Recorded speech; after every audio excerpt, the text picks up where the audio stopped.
to the NXT Podcast, your home for weekly NXT reviews and insight. The beautiful part of NXT is that when one dream ends, another dream begins. Find all of your NXT news, recaps, and analysis right here.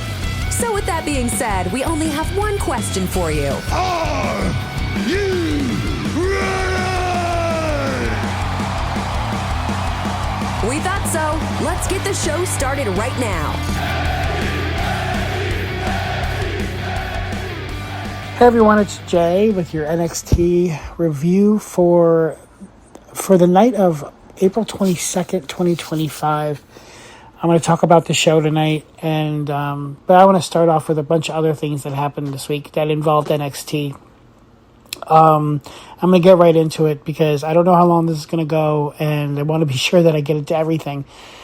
I'm going to go chronologically from the weekend to Monday to Tuesday, just to kind of explain what the deal is. So let's start off with WrestleMania Sunday. Now I know, I know that the person I'm about to talk about is not at NXT specifically, but he has been associated with NXT. So let's talk about Joe Hendry. Okay. So first thing I want to say is, if you're a member of Patreon and you're not a part of the Discord chat that we have, that WWE Podcast has, you should join us, because let me tell you, all weekend long, Saturday, Sunday, everybody in the chat, and we had me in the chat. We had Matt made an appearance on Saturday. We had DJ Kuzmo there on Sunday. We had Jeff is there. If you guys have heard Jeff's on the Mailbag show, Dino from Scotland still, again, also on the Mailbag show most weeks.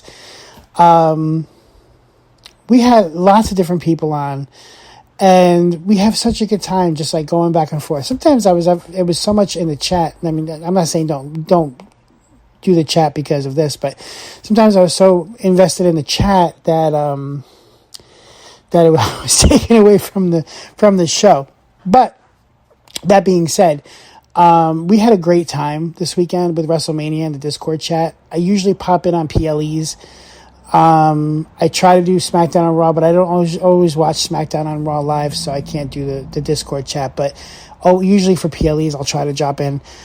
And so we were in the Discord chat, and we were talking about who could be Randy's opponent. Dino, a bunch of other people, of course, DJ Kuzmo, the Joe Hendry report. Come on. We were all talking about who we thought it was. A bunch of people were saying Joe Hendry. I didn't think it was going to be him, honestly. I didn't think that they would do it, but they did. And Joe Hendry was against Randy Orton. And let me tell you, I've heard rumblings that this was not good for Joe Hendry. This was not good for TNA. Poppycock. And I'm trying to be PG, Matt. Poppycock. This was awesome for Joe Hendry. It was great for Randy, because Randy has been so serious lately with Kevin Owens and all this stuff, and Nick Aldis and everything, that it was nice to see Randy have fun, smile, do the Joe Hendry stuff. Just be fun, Randy, for a little while, especially because the next night on Raw, which we all saw, he ended up RKOing John Cena, which was awesome. But that's for another show. That's not for my show. Joe Hendry coming out, and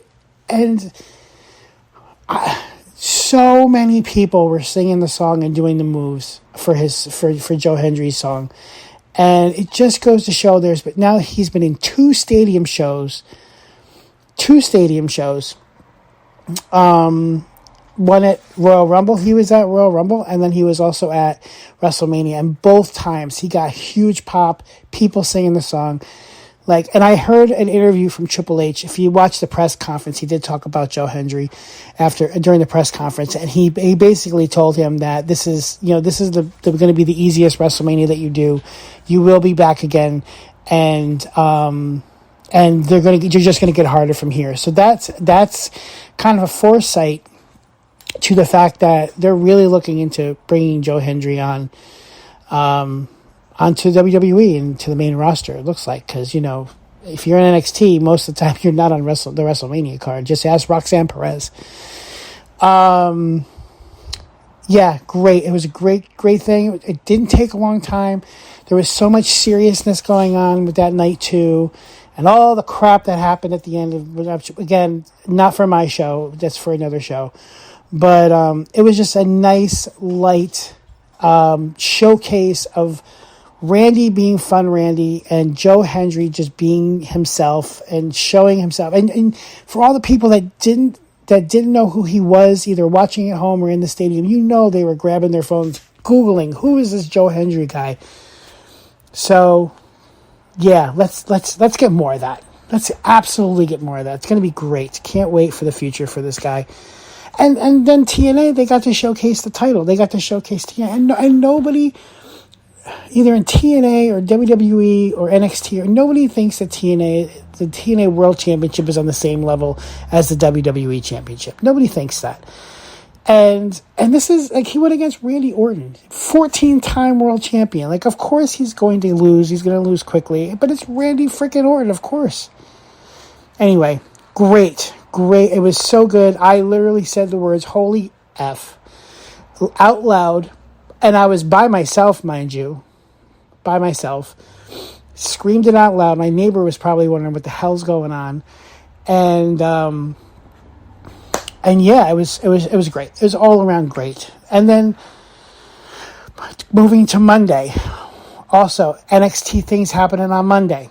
First, can I tell you that so Io comes out, tells everybody how awesome she is. And by the way, let's talk about this for a second. After Io says how wonderful she is, which she is, by the way, let's not get it twisted. Io Sky is amazing. And then Stephanie comes out. And again, it was a really big pop for Stephanie, who hasn't, aside from the Royal Rumble again, hasn't been on WWE TV, like non NXT. And she got a huge pop on Monday Night Raw. And they had Io Sky and Stephanie they both did promos. And this is something I heard, and I honestly, truly believe it. If this was the Vince McMahon era, still, two non-English, well, not non-English, but like two English as a second language wrestlers would never have given promos like that if Vince was in charge. He never would have allowed that. He never would have allowed Io, who's adorable, who was great. He never would have allowed Stephanie, who, she's Spanish-speaking from Chile. She's English is not her first language. She's the first to admit English isn't her first language. She was great, and then they had a match, and oh my God, the two of these. This is WrestleMania main event worthy, or at least a PLE main event worthy match. And obviously Stephanie's got to get a little bit more of her turn in NXT, and she will eventually come up to the main roster. There's no question. Question is how fast it'll happen. It's not if it'll happen. And the two of them in this match, they gave them 14 minutes on Monday Night Raw for this match, and they ended in a DQ. Like, I guess no contest. I guess officially is probably what it was, because of interference from the outside. But that was the right call. Like, I don't want to see a winner yet. Like, I love the match. The match was great. Like, the way they worked together was amazing. And by the way, don't think that these two haven't seen each other before. This is the first time they're doing it on this stage. But it was good that they didn't have a winner. Like, eventually they will. Someday down the line, Io and Stephanie will meet again, and it will be just as amazing, probably more amazing, because they will be in a PLE most likely. But it was good that it was a no contest. At the end of the match, Roxanne Perez comes out and attacks Io. Julia comes out and attacks Stephanie. Then they switch, and they each attack the other person. And then Rhea Ripley comes out, and this, to me, not only the Io Stephanie stuff, and by the way, the reason why Roxanne came out, I believe, is because she had a match on Tuesday, which I'll talk about in a second. There was a stare down at the very end of the segment between Rhea and Julia. Oh my God, please sign me up. I want to see Rhea and Julia. I want to see Stephanie and Io again. wow. And from what I hear, they are working on putting together another all-women's PLE in the future. And please put that together. Please put that together. Again, I said during my instant reaction review for Stand and Deliver. Again, there was, out of the women's matches, there were 18 women vying for three titles. There was 4 women in the match with Stephanie. There was 6 women in the North American Championship ladder match, and then there were another 8 women vying for a shot at the tag team titles, which happened again Tuesday, which we'll talk about in a second as well. So we are stacked. Like, do an all-female PLE. I'm the first person to sign up for that. Obviously, you all know how I feel about it. And they're amazing. They're all amazing. Every single one of them has such a different way of being awesome. And I don't really know what else to say about that except just like that. So, anyway, let's move on. So that was Monday night. Then we have Tuesday night. And Tuesday night was the NXT episode, and it's still in Vegas. So they were in Vegas for Friday, Saturday, Sunday, Monday, and Tuesday. And again, another great show. To be honest, it probably was better than for the first night of... No, I'm saying Monday Night Raw was absolutely better than night 1 of WrestleMania. That's not even a question. I mean, I can go into the whole thing with what happened, with all the stuff that happened on Monday Night Raw. But again, that's not my show. I did mention the NXT people because that's my genre, that's my area. But then Tuesday night was a great show as well. Great show. There's constant returns on Monday and Tuesday. We had Noam Dar return on Tuesday. We had all the returns on Monday too as well. So, but let's talk about Tuesday. And I've already been going on for 12 minutes about the stuff prior to Tuesday that involved NXT people or NXT adjacent, I guess, with Joe Hendry. Although until now, so. But let's talk about NXT. We had the show airing on April 22nd, 2025. It was from the Blow Live Theater in Las Vegas, Nevada. And if you were wondering if you watched it, this was the same theater that they did the Hall of Fame ceremony. And then they put the ring in the middle. And DJ and I were at the heck was it, Roadblock in New York City, and it was a similar way. It was a theater, but the ring was on the floor of the theater and the chairs were around it.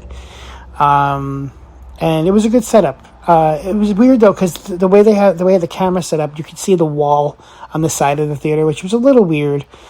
But it was great. It was, the fans were on fire during this show. The commentators you have, of course, as always, was Vic Joseph, Booker T, and Corey Graves, and your ring announcer is Mike Rome. So the first match, as soon as we hit the gate, now we had Gigi Dolan and Tatum Paxley. They had won on the pre-show for Stand and Deliver. They had won the Fatal 4-Way Elimination match, which granted them the world title shot, the tag team title shot, women's tag team title shot. So here's the weird thing. So they won on Saturday to face the tag team champions. As of Sunday morning, it was Liv and Raquel. As of Monday morning, it was Becky and Lyra. And then Becky and Lyra lose on Monday, and now it's Liv and Raquel again. So Liv and Raquel come to NXT. Always love to see Liv. I mean, come on. Who doesn't love to see Liv? Always love to see Liv and Raquel together on NXT. Actually, I heard that Liv Morgan hasn't had a match on NXT since, I think they said 2017. She hasn't been on NXT, which is incredible. It's been that long. So they had the tag team match for the women's tag team championship. This was a great match. Obviously, Liv and Raquel put on a banger match, and Tatum and Gigi are so, like, Tatum Paxley is, and I've said this before, and I'll say it again, Tatum Paxley is low-key so good.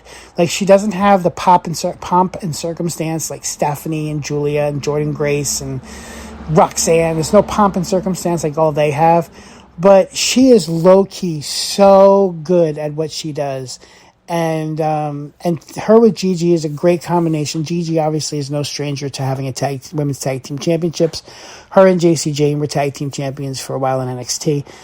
Ultimately, though, it was, of course, Liv and Raquel that ended up winning the match with an Oblivion. Oblivion to Tatum Paxley from Liv Morgan. So, still your women's tag team champions is Liv and Raquel. Now, I can't wait to see what happens moving forward because Liv and Raquel basically have nobody. Now that Becky and Lyra have broken up and now there's a whole separate thing going on there, who are they going to face outside of NXT? Like, NXT has a bunch of women's tag teams that they could face. But out of NXT, who is Liv and Raquel going to face? The Party Girls? Who's really the only true tag team. Remember that gauntlet match they had back on SmackDown a couple weeks ago? All of the teams there, maybe Zoe and Shayna, but all the teams there on that SmackDown, aside from the Party Girls, were like thrown together tag teams. So it's going to be interesting to see how the women's tag team title, how it goes moving forward. Anyway. I forgot to mention during my instant reaction review that Penn and Teller were doing magic with the Heritage Cup and Lexis King, and Penn and Teller just make the cup disappear, and Lexis King was freaking out. This was on Stand and Deliver, so that continued on Tuesday. And Penn and Teller tell Lexis King that they won't give him the Heritage Cup title back unless he defends the title tonight, and demands that he say to the camera that magic is real, and they are magical. Like Penn and Teller are magical, which obviously we all know is a ruse, but so is professional wrestling. According to The Rock, don't get me started. I'm all about Dave LaGreca and The Rock. If you don't know what I'm talking about, Google Dave LaGreca's rant, and you'll find the whole thing.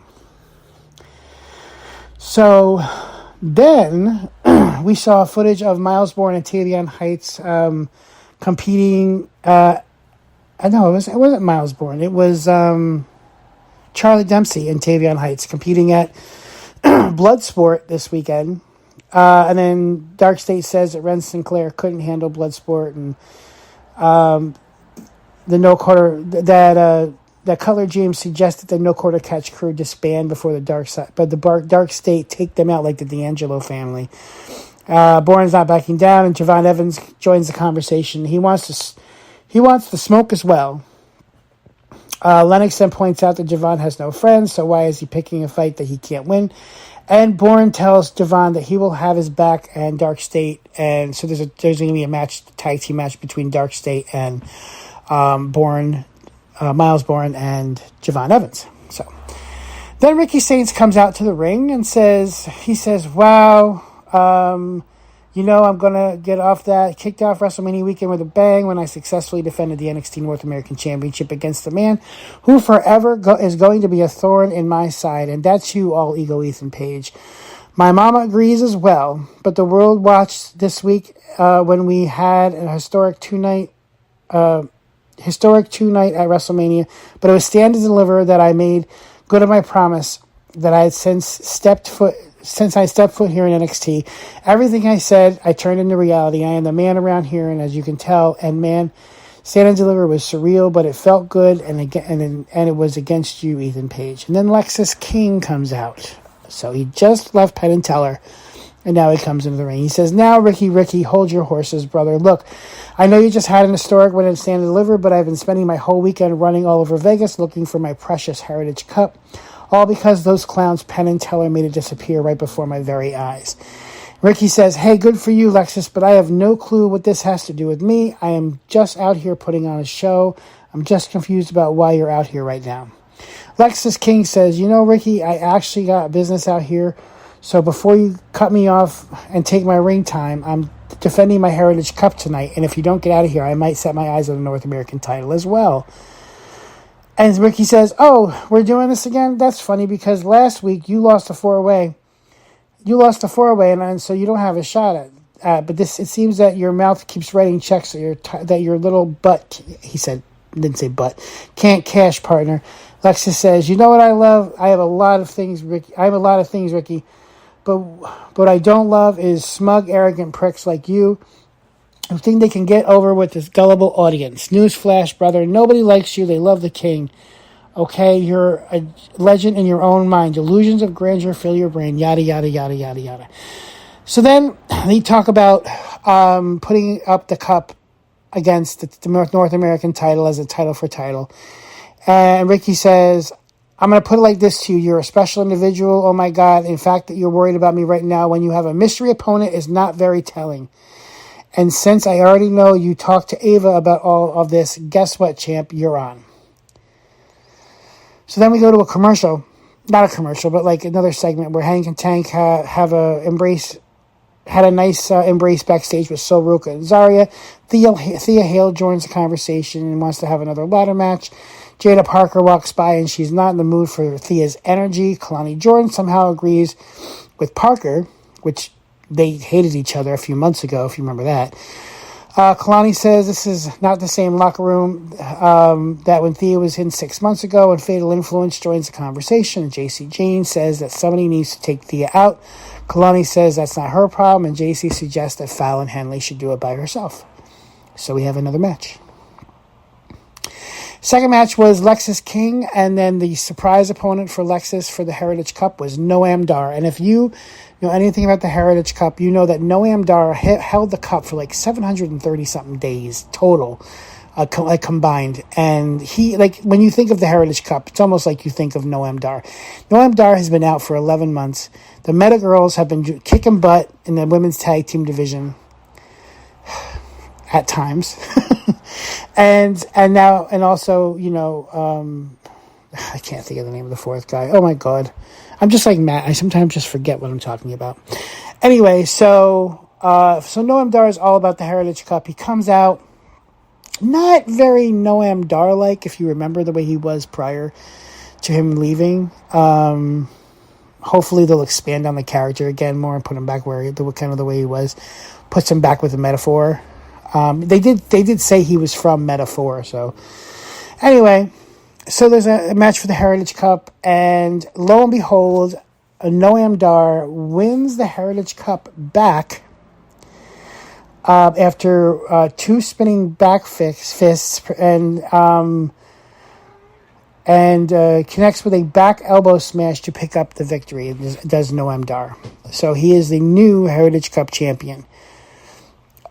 Again, you know how I feel about the Heritage Cup, but I do like Noam Dar, and I think that he's a great Heritage Cup champion, and he kind of treasures the cup. Like, Lexis treasured the cup, but Noam Dar, like, lives for that cup, so anyway.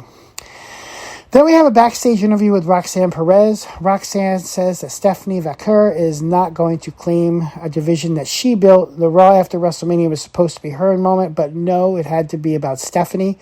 Roxanne says it felt good to ruin the moment that didn't belong to Stephanie in the first place.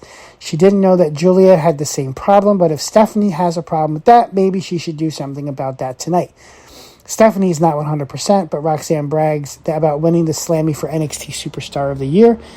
She's the prodigy. Roxanne says that she's going to walk out of Las Vegas as the 3-time NXT Women's Champion. Then they mentioned that JC Jane is going to be competing against Rosemary on TNA Impact Wrestling this Thursday. So tonight, if I'm recording this on Thursday, so it's tonight. Honestly, I really wish I had the Access channel so I could watch it, but I don't. Excuse me. Third match we have is Fallon Henley versus Thea Hale. God, Thea Hale is so much fun. She's so over the top that it's fun. Like, over the top could not be fun potentially, but her over the top to me is fun. And at the end of this match, Thea Hale ends up winning this match with a Kimura lock. That seems to be where we're going. Like, so this is the second match, not including the ladder match. This is the second match Thea Hale has since she's been back, and she's won both matches with the crazy Kimura lock. So I honestly think that moving forward, I mean, the girl's like 20, maybe. Like, I think she's 20, 21 years old, something like that. Maybe 19, I don't know. But she's so tiny. But she's going to rocket through NXT. I think eventually, not anytime soon with Sol Ruca as the champion. I think Sol Ruca is going to be a North American champion for a while. But I think that eventually Thea Hale will go for that title and get it. Probably not from Sol Ruca, probably from another person. Anyway, then we have Oba Femi coming out to the ring and said, at Stand and Deliver, I did what I said I was going to do. Trick Williams and Javon Evans had all these dreams and aspirations about dethroning the ruler, but becoming NXT champion at Stand and Deliver, and not on my watch. You know what I did? I took their dreams and I set it ablaze and I burned it to ashes, and I told them to wake up. I will say, during the build-up to this match, I did say a lot of things about Javon Evans. I called him a child, and I said he wasn't ready. And I said he couldn't hang, and I called him immature. Regretfully so, because the young OG is a lot better than I thought he was. And although his time has not come, his best years are ahead of him. So shout out to the young OG. As for Trick Williams, I have no love for Williams, and I can't stand him. But I will say, as good as he is, as great as he is, the ruler is just that much better. And of course, Trick Williams comes out, and he says, "Nah, I ain't gonna go out like that, Oba." Because every single time it comes for me to getting what's mine, Oba, you always find easy way out. And on Saturday, you only won because you pinned Javon. But to be real, I don't care if it's your birthday. I want my title back, by the way. Happy belated birthday to Oba Femi. Oba says, Williams, I give you your flowers. I told you that I was done. What more do you want? And then Trick says, I want my one-on-one. Look, I ain't no regular Joe. That was the line. I ain't no regular Joe. I'm Trick Williams. I am the man here. I am the face of the brand. When you think about NXT, you think about me, and you don't think about Oba Femi. Your mama like them. Look, I'm tired of running the play. I'm tired of letting people butt in. I'm tired of people like you stealing and fumbling my opportunities. I've seen all these bums saying whatever they want. Okay. So, before I get into what happened next, Trick is clearly going the route of Carmelo Hayes. Like, we've already kind of established that a couple weeks ago. Trick is going to... I honestly feel like Trick, Axiom, Frazier, and Perez are going to be called up to the main roster. The problem I have with this, though, is that in all of the back and forth between Oba and Trick, they have never had a one-on-one match. And I don't really understand why. I don't get why they have not had a one-on-one match yet. It's always been Javon Evans in a triple threat. It was, what's his name? Eddie Thorpe in a triple threat. It was, I think there was another, it was a fatal four-way match where Oba won the title, I think. I don't know. But bottom line is that they've never met one-on-one, which is a travesty. Why have they not met one-on-one? And is Trick Williams going to go to the main roster without the two of them having a one-on-one match? Like, they need to do it. Like, I honestly, and again, I love Javon. He's amazing. He is going to be the future of this industry. He should not have been in that match. It should have been one-on-one with, and I said last week, there's too many. I said it on one of Matt's shows. I called in on one of Matt's shows, and I said they had too many multi-person matches, and that was one of them. It should have been one-on-one with Oba and Trick. But, and you would think maybe this time around they're going to do it. However, say his name and he appears. And Joe Hendry comes into NXT after, again, as I said earlier, being one of the biggest thing. By the way, if you haven't seen it, there are so many things on TikTok and Instagram and everything about the Joe Hendry appearance. There is reactions from content creators on TikTok and Instagram.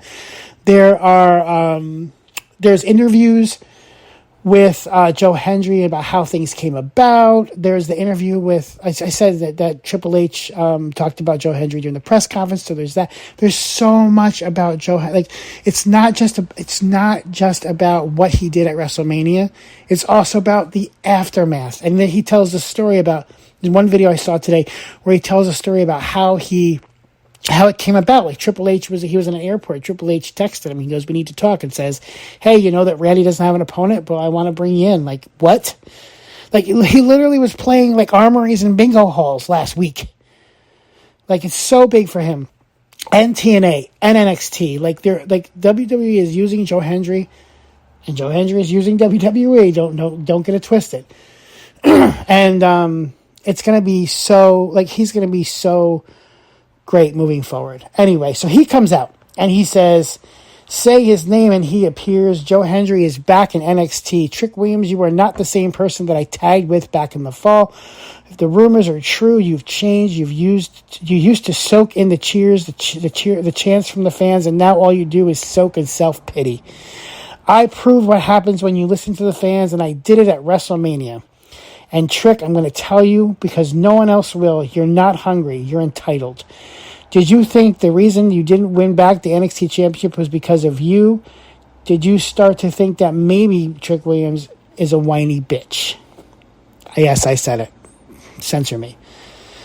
And Trick says, "Hold on there, Minute Maid. You had your 5 minutes on Sunday. But since we're always talking about what you believe, how about we take a second to hear what Trick Williams believes? I believe you don't belong here. You're just an outsider. I believe you don't fit in. I believe you got your ass whipped on Sunday. Let's talk about it. How about you do us all a favor, and I believe you can take that title and go back to where you belong while the big dogs are talking." And Joe Hendry says, "You know what? I did lose to the RKO. But I did it in front of 60,000 people at WrestleMania. I was in the ring and you were in the stands. And I will not leave this ring because as your TNA champion, who, by the way, will defend the championship at Rebellion this Sunday," great plug. Well, he has to discuss some things with the NXT champion. And Oba says, this is a great line. "Don't make the same mistake Moose did." Such a great line. I'm sorry. It was so great. And then Trick and Joe Hendry and Oba work together and they toss Trick out of the ring. And then the segment closes. It was so good. Like, I don't know where they're going with it. If they're going to have a Joe Hendry and Oba Femi match, I mean, there's no way Joe Hendry beats Oba Femi. So let's see what happens. Okay. Then we have Luca Cristofino confronting Stax in the desert. Luca tells Stax that he needs to make things right with the Don, and Stax is having no part of that. Stax asks Luca if he knew why he invited him out to the desert. Luca says, "Oh," and he says F, but it doesn't say the word fully, obviously, because it's on the CW. And then the screen goes black, like just straight black. So, I'm fascinated. I am fascinated with this storyline. We'll see what happens. Sarah Schreiber had a backstage interview with Sol and Zarya. Sol is proud to be holding the NXT North American Women's Championship. And after an exhausting ladder match, it's stand to deliver. And Liv and Raquel poke fun at Zarya having nothing, especially while Sol is being the double champion. And I said the other day she's North American champion and the Speed champion. Sol says she sees right through Judgment Day and nothing will get in between her friendship with Zarya. So Sol tells Judgment Day to walk away before she adds a third title to her collection. Please, that would be a great match. That would be an awesome match because you've got the power of Raquel, the power of Zarya, and you've got the high, the high flying, speed of Liv and Sol Ruca. Please, and if Zarya and Sol Ruca get the tag team titles, I will not cry. I can't see it happening, but I won't cry either. Whew, there's so much going on. It was such a crazy weekend. It's so much going on. All right. Then we've got Trick Williams, and he's throwing a hissy fit backstage, and he even tells Trick to leave the building. I can't imagine that's his farewell to go to the main roster, but we'll see. Fourth match we have is Javon Evans and Miles Bourne versus Dark State. again, Devon, there's nothing more to say about him. He's amazing. Miles Bourne was really good too. Unfortunately, at the end of this match, Dark State wins, and they end up pinning Miles Bourne first with a spine buster, and then they connect with the double power bomb to pick up the victory. So Dark State wins this match. It was a great match. It was a great match actually. Dark State has really been kicking it up a bit, and of course Javon's really good, and then Miles Bourne's really good too. Like, he's really good. Then we have Yoshiki Inamura, and he kind of plays Ava, this was really funny. He played her.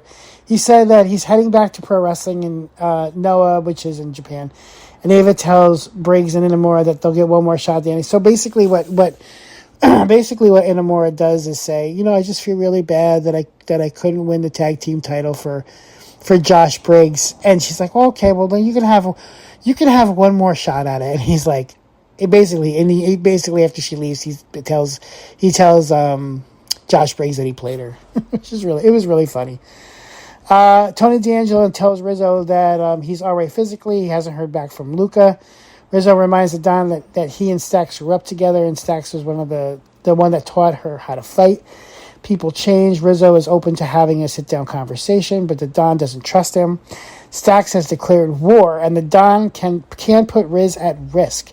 Because he doesn't know what he's capable of, the Don says it's not safe for her to go back home, and she needs to lay low till things blow over, and then they hug each other. Then we've got Sarah Schreiber backstage with Ricky Saints. He's glad Noam Dar has recaptured the cup, and after being out for a year with injury, however, he is a man of his word, and Lexis King will get a shot at the NXT North American Championship next week. Ethan Page joins the conversation. Ricky points out that Ethan is the man that responsible for taking Noam out last year. Lexis King attacks Ricky from behind, and Lexis says that he's going to take Ricky's precious title away from him. By the way, while Lexis King attacked Ricky Saints, Ethan Page just kind of stood there and watched, like, just menacingly with a big old smile on his face. Like, again, Ethan Page is the best heel. He is the best heel. And matter of fact, I've heard, they were talking about like this new faction with Seth Rollins and Braun Breaker and Paul Heyman. And wouldn't it be awesome to have Ethan Page as part of that faction? Like, he would just be a great heel for a part of that faction. It was just so good. He's so freaking good as a heel. All right. Whew, so much. Andre Chase then opens the suitcase and found his Chase U sweater, and he says Chase University is back in business. So let's see how that goes. Next week at NXT, Tony D'Angelo will confront Stax. It's not a match; it's a one-on-one. It's an interview back and forth. Last match of the evening, the match of the evening: Stephanie Vequer and Roxanne Perez. And God, these two are so good. I mean, I'm not gonna lie. I can't wait to see what Roxanne does in the main roster. And if she doesn't end up in the main roster this year, I don't know what they're doing with her. I can't wait to see what she does in the main roster. But she is so. I'm gonna miss her in NXT. I'm not gonna lie. She's not on the level of Stephanie Vequer, but Stephanie's a level above herself. But Roxanne and her together it was a great match. Like, Stephanie Vequer had. I mean, I'm not going to include the one at Stand and Deliver, but the two matches that she had on Monday and Tuesday were so good. Like, and so the question is, are they good because of their opponents, or are they good because of her? And I think the answer is both. EO and her was great. Roxanne and Stephanie was great. She did the move, and Booker T got flipped out because she did the one where I don't even know what she calls it, where she. The Devil's Kiss, is that what she calls it, I think? The Devil's Kiss, where she like bangs her head and over and over again into the mat with between her legs. I mean, it's so good. I mean, I feel weird just saying it. It's so good. Anyway, ultimately, Stephanie gets the victory over Roxanne Perez. I'm hoping. And again, I'm going to miss her, but I do hope it's Roxanne's swan song, and then she goes to the main roster. I don't know if it's going to be for the draft. I know they did the open portal thing in December. I know the draft, if they're doing the draft, it usually comes in May. So hopefully she gets called up soon. That's Roxanne, not Stephanie. I mean, Stephanie eventually, but not right now. What she's doing now is perfect.